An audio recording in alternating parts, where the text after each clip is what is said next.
एक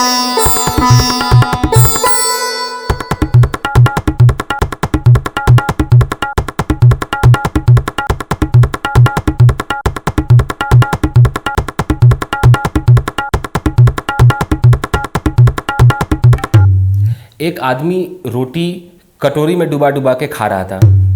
किसी ने कहा कि भाई उसमें तो पानी है। तो उसने कहा कि हम गणित के अध्यापक हैं और हमने मान लिया है कि यह पानी नहीं दाल है। ऐसे ही हमने बहुत कुछ मान लिया है। ये चुटकुला मैंने क्यों सुनाया वो आगे पता चलेगा। चलिए एक सवाल पूछता हूँ आपसे।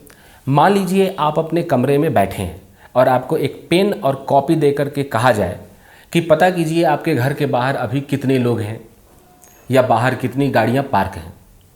आप बता पाएंगे? आप कहेंगे पागल है क्या, ऐसा कोई फॉर्मूला हमारे सिलेबस में था ही नहीं। अब अगर आपको मैं ये बताऊं कि एक बंदा था, उसने एक झोपड़ी में बैठे बैठे कुछ तो गुना भाग करके ये बता दिया कि लाखों किलोमीटर दूर हमारे सोलर सिस्टम में कितने प्लैनेट्स हैं, तो आपको यकीन नहीं होगा। उस बंदे का नाम है आर्यभट्ट, जिन्होंने कई सौ साल पहले कैलकुलेट कर लिया था कि सौर मंडल में कितने ग्रह हैं। काफ़ी टाइम बाद जो आज के वैज्ञानिक हैं, आधुनिक वैज्ञानिक, इन्होंने इसे तो सही मान लिया, पर अपनी धाक जमाने के लिए उन्होंने ये सवाल किया कि आर्यभट्ट ने ये नहीं बताया कि कौन सा ग्रह सबसे बड़ा है, वो तो हमने खोजा। उन ढक्कनों को बताया गया कि जिस सबसे बड़े ग्रह को तुम जुपिटर कह रहे हो उसे आर्यभट्ट ने गुरु नाम दिया था। अब गुरु क्या होता है? शास्त्र के हिसाब से गुरु ब्रह्मा गुरु विष्णु गुरुदेव महेश्वर गुरु साक्षात पर ब्रह्म, मतलब गुरु सबसे बड़ा होता है। अब जवाब सुन के चप्पल जैसा मुंह बन गया, चले गए। यही नहीं, आर्यभट्ट ने पृथ्वी की परिधि भी नाप ली थी। भाई पता नहीं कौन सा सिलेबस पढ़ा था। दूसरी घटना, एक छात्र ने अपने टीचर से पूछा कि सर जब हम कोई सामान ऊपर फेंकते हैं तो वो वापस नीचे क्यों आ जाता है? टीचर कहते हैं, मेरी संस्कृत उतनी अच्छी नहीं है फिर भी वो श्लोक मैं पढ़ देता हूँ। आकृष्टि शक्तिश्च महितया यत स्वस्थम गुरु स्वाभिमुखम स्वशक्तया आकृष्यते तत्पततीव भाति समय समन्तात्क्व पततीव खे। पृथ्वी में आकृष्ट करने की शक्ति होती है, इसलिए हम जब भी कोई सामान ऊपर फेंकते हैं तो वो स्वाभिमुखम, अपने पृथ्वी के आकृष्ट करने की शक्ति की वजह से नीचे गिर जाता है। आकाश में कोई आकर्षण नहीं है। ये टीचर थे भास्कराचार्य। जब न्यूटन के दादा परदादा लिक्विड फॉर्म में भी नहीं थे, हमारे भास्कराचार्य यूनिफॉर्म में थे। मतलब न्यूटन के पैदा होने के 400-500 साल पहले भास्कराचार्य अपने छात्रों को पृथ्वी का ग्रेविटेशनल फोर्स पढ़ा रहे थे। इन्होंने किस टाइप का सिलेबस पढ़ा था पता नहीं। जब आज़ादी मिली तब तक हमने मान लिया था कि अंग्रेजी शिक्षण व्यवस्था सबसे अच्छी है और अपनी उस शिक्षण व्यवस्था को आउटडेटेड मान के फेंक दिया जो हमें क्रिएटिव बनाता था, जिसकी मदद से हम बिना कंप्यूटर, बिना बिजली, बिना इंटरनेट, बिना टेलीस्कोप के भी सोलर सिस्टम पता कर सकते थे, पृथ्वी की परिधि नाप सकते थे, ग्रेविटेशनल फोर्स पता कर सकते थे। अब हमारे पास नई शिक्षण व्यवस्था है, अंग्रेजी शिक्षण व्यवस्था। अब इसके तहत जो सिलेबस बनाए गए उसके फायदे भी देख लीजिए।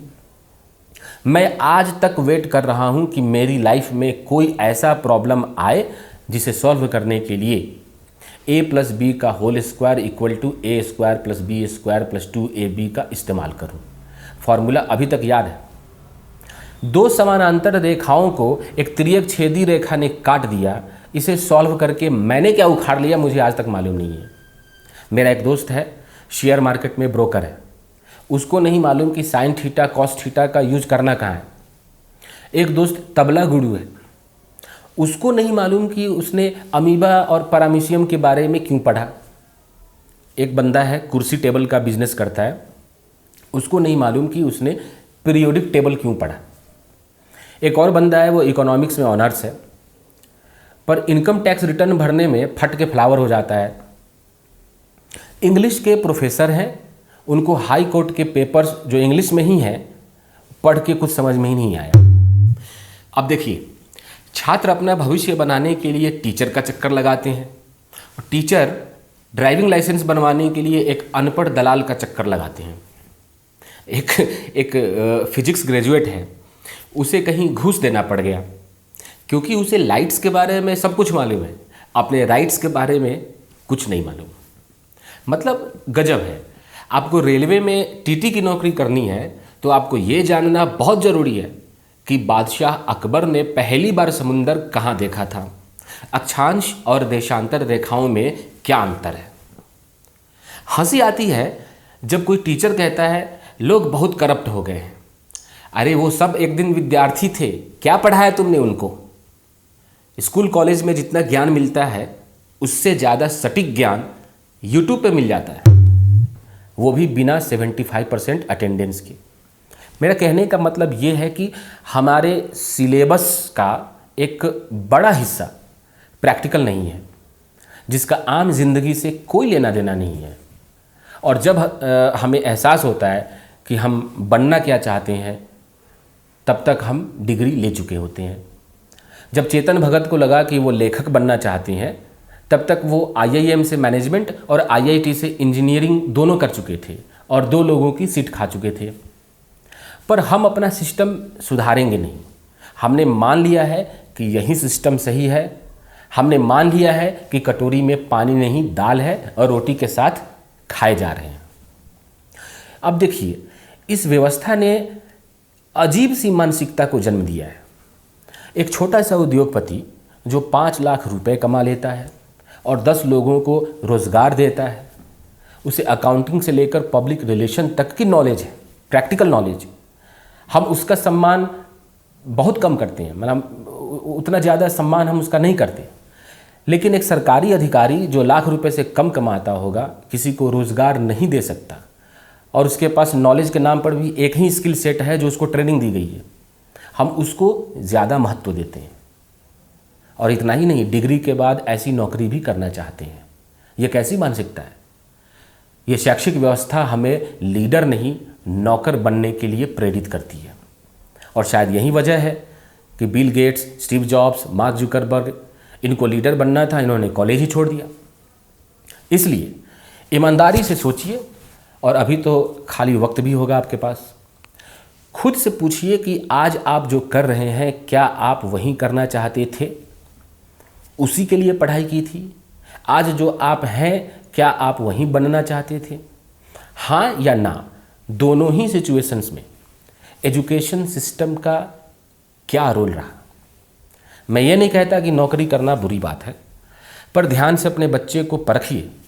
अगर उसमें Aryabhata, Bill Gates, Premchand, APJ Kalam, Tagore, Kalidas, Mohammed Rafi, Tata, Satyajit Ray, Tendulkar, Lata Mangeshkar या ऐसी ही कोई नई हस्ती बनने की योग्यता है और चाहत भी है, तो सावधान, इस एजुकेशन सिस्टम की वजह से वो कहीं नौकर ना बन जाए।